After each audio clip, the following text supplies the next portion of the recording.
Hi friends, मैं रियाज़ और आप देख रहे हैं मर्चेंट मरीनर रियाज़। इस वीडियो में हम जानेंगे कि आप मर्चेंट नेवी क्यों ज्वाइन करना चाहते हो। क्या आप यूट्यूब में कोई वीडियो देखे हो, उससे इन्फ्लुएंस हो कि आप मर्चेंट नेवी ज्वाइन करना चाहते हो, या फिर आपका कोई दोस्त है मर्चेंट नेवी में जिसका लाइफस्टाइल देख के आप इन्फ्लुएंस हो चुके हो कि आपको मर्चेंट नेवी में जाना है। आप मर्चेंट नेवी ज्वाइन करने से पहले जान लो कि मर्चेंट नेवी क्या है। आप डिसाइड कीजिए कि आप मर्चेंट नेवी में क्यों आना चाहते हो। आप रॉन्ग इन्फ्लुएंसेस लेके इधर आते हो और आप फंस जाते हो। एक, आपको इधर काम का अंदाज़ा नहीं रहता है, सैलरी का अंदाज़ा नहीं रहता है, इधर का लाइफस्टाइल का अंदाज़ा नहीं रहता है और आप इधर आके फंस जाते हो। गाइस, मर्चेंट नेवी ज्वाइन करने से पहले आप इसके बारे में पूरा जानिए कि आपका कोई दोस्त मर्चेंट नेवी में काम करता है, वो साइन ऑफ करके आया है, नया गाड़ी लिया है, नया घर लिया है, लेकिन कैसे उधर वो जहाज़ पे क्या काम करता है, कितने घंटे काम करता है, कितना सैलरी मिलता है, ये सब आपको जानना पड़ेगा।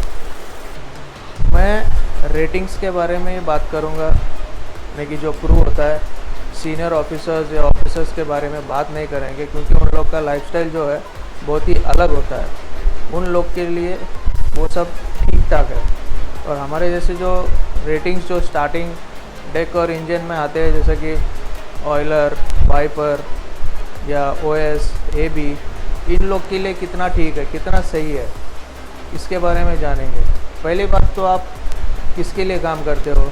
सैलरी के लिए काम करते हो, और आपको लगता है कि मर्चेंट नेवी में सैलरी ज़्यादा है, अच्छा मिलता है कंपेयर टू शोर जॉब्स। ऐसा बिल्कुल नहीं है। आपको मिलता है जितने दिन आप शिप पे रहते हो, काम करते हो। जब से आप ऑन बोर्ड होते हो तब से साइन ऑफ करने तक ही मिलता है आपको। एक बात है कि आपको एक महीने में 60,000, 70,000, 80,000 जो भी मिलता हो मिल जाता है।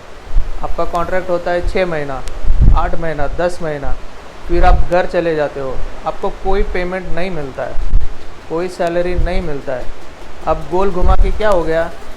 आप जितने महीने घर पे बैठते हो, जितने महीने काम करते हो, सैलरी को हाफ कीजिए और सेम हो गया। जैसे कि आप शोर में कितना कमा लेते हो? 30,000, 40,000, लेकिन आपको क्या है, कंटिन्यूस पगार मिलता है, 12 महीना पूरा 1 साल का पगार मिलता है। इधर ऐसा नहीं है, जितना दिन आप काम करोगे उतना पगार, और जितना देर घर पे बैठोगे कुछ नहीं मिलेगा।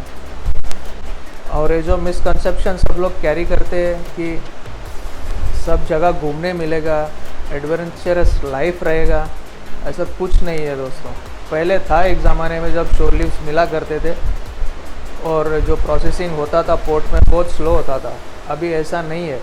जैसे शिप लगाया जेट्टी पे, काम ख़त्म हुआ और निकाल दिया। आपको शोर लीव इतना नहीं मिलता है जैसा पहले मिला करता था। अभी आपका सेलिंग ही रहेगा 25 दिन, 30 दिन, 1 महीना हो गया, इस पोर्ट में नहीं मिलेगा, आप अगली पोर्ट में जाना चाहते हो, जो 2 महीना हो गया, शायद 2 महीने में एक शोर लीव मिलेगा, और पूरा दिन थोड़ी मिलेगा आपको। दिन में काम करेंगे या आफ्टरनून में काम करेंगे, हाफ डे मिलेगा, 4-5 लोग मिलके एक ग्रुप बना के जाएंगे, और ऐसा नहीं कि पूरा एडवेंचरस आपको करने को मिलेगा। ये सब मिसकंसेप्शन लेके मत चलिए, ऐसा नहीं होता है। अभी तो पोर्ट हैंडलिंग भी इतना फास्ट हो गया है, शिप जैसे लगता है फटाफट ऑफलोड हो जाता है और लोडिंग हो जाता है और निकल जाते हो। आपके चार्टर पे डिपेंड रहता है। बहुत कम चांसेस है अभी जैसा पहले होता था शोर लीव में एंजॉयमेंट, अभी ऐसा नहीं होता है। आप सोचते हो कि मैं आधा दुनिया घूम लूँगा, पूरा दुनिया घूम लूँगा, नहीं होता है ऐसा। एक्चुअल में रियलिटी में ऐसा नहीं होता है। आपको इतना चांस नहीं मिलता है। एक कॉन्ट्रैक्ट में आप शायद ही 2-3 बार बाहर जा पाओगे, 2-3 जगह ही आप विज़िट कर पाओगे। ऐसा नहीं है कि पूरा दिन मिलेगा आपको, पूरा घूम के आएंगे। ऐसे 4-5 घंटे दिए जाते हैं। आप पहले जाओगे शॉपिंग मॉल में, कुछ ख़रीदोगे, फिर सिम कार्ड लेने की चक्कर में रह जाओगे, फिर कुछ खाने की चक्कर में, और वापस आ जाते हो। बहुत कम ऐसा चांसेस मिलते हैं आपको कि बाहर जाके पूरा एक्सप्लोर करें, उधर का लाइफस्टाइल एक्सप्लोर करें, उधर का खाना पीना, रहन सहन सब एक्सप्लोर करें। और अभी आता है क्वालिफ़िकेशन। क्या ये मिसकंसेप्शन लगा के रखा है कि सब लोग बहुत कम क्वालिफ़िकेशन चाहिए। हाँ भाई, 10th पास होना मिनिमम है, लेकिन ये कम क्वालिफिकेशन थोड़ी है। आप ऑन बोर्ड आओगे, ऐसा नहीं है कि बस 10th पास कर लिया और आपका पढ़ाई उधर से ख़त्म। आपको रिन्यू करना पड़ेगा, HTCW courses, tanker courses, tanker familiarisations, ये सब आपको करते ही रहना पड़ेगा। आप जहाज जाओगे, कुछ ना कुछ रेगुलेशंस चेंज होएगा, फिर उसको आप कंप्लीट करोगे। घर पे कम, बॉम्बे में ज़्यादा रुकोगे, इंस्टीट्यूट्स जाना आना, एग्ज़ाम्स लिखने का, और आधे पैसे जो आप कमाते हो ये कोर्सेज में ही चले जाते हैं। कंपनी आपको ये कोर्सेज को पेमेंट करके नहीं देता है, आपके खुद के पैसे से। आप आओगे, उधर रुकोगे, उसके पैसे, वापस से आप कोर्सेज करने जाओगे, उसके पैसे। ये सब आपको ध्यान में रखना चाहिए ज्वाइन करने के पहले मर्चेंट नेवी में। अब आता है आपका सोशल लाइफ, आपकी girlfriend, friends, family, parents, children, ये सब। अभी तो काफ़ी हद तक सुधर गया है। अभी तो इंटरनेट प्रोवाइड कर रहे हैं शिप पे, ठीक ठाक अभी हो रहा है। पहले अलग था कि आपको कॉलिंग कार्ड लेके सैटकॉम से बात करना होता था। अभी व्हाट्सअप, मैसेंजर ये तो चल जाते हैं। फिर भी आप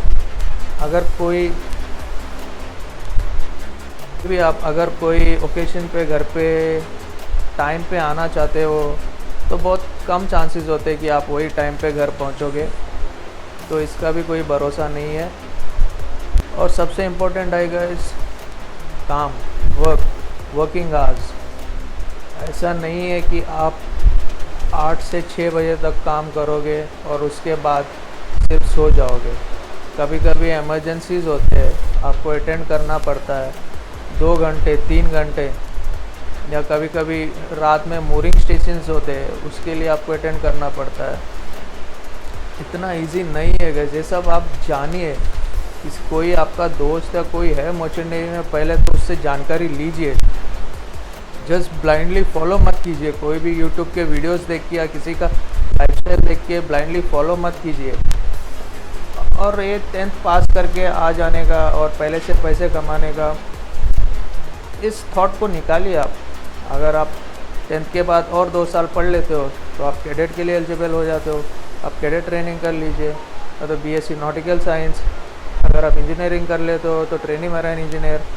बहुत सारे है इसमें, लाइन आपको जानना पड़ेगा। इस सी लाइफ ऐसा है ना गाइस, किसी को जम जाता है और किसी को उजाड़ देता है। किसी को बहुत ज़्यादा ही पसंद आ जाता है और किसी को एकदम फेडअप हो जाते हैं। तो मेरा ख्याल है, मैं न्यूट्रल टाइप का इंसान हूँ, तो कभी अच्छा भी लगता है, कभी बुरा भी लगता है। अभी आप ऐसे देखिए क्वारंटाइन में हो तो ठीक है, लेकिन जब क्वारंटाइन ख़त्म हो जाएगा, काम शुरू हो जाएगा, तो वो दूसरा ही नाटक रहेगा। और गाइस एक और बात, फेक एजेंट्स के पास जाके मत फंसिए और अपना पैसा मत गवाइए। ये सबसे इम्पोर्टेंट है। आजकल तो ये एजेंट वाला नाटक बहुत ज़्यादा ही हो गया है। 2 लाख 3 लाख 4 लाख 50,000 पता नहीं कितना लेते हो आप लोग, जाके उधर आपके डॉक्यूमेंट्स देके फंस जाते हो।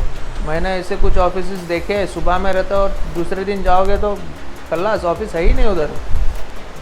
तो इस एजेंट के चक्कर में मत पड़िए। तो आप पूरी जानकारी लेके इस फील्ड में आइए। अगर आपको कोई डाउट है तो मेरे को कमेंट कीजिए, मेरे साथ जितना होता है मैं आपको वापस रिप्लाई करके बताने के लिए ट्राई करूँगा। और guys, have fun, thank you for watching my video.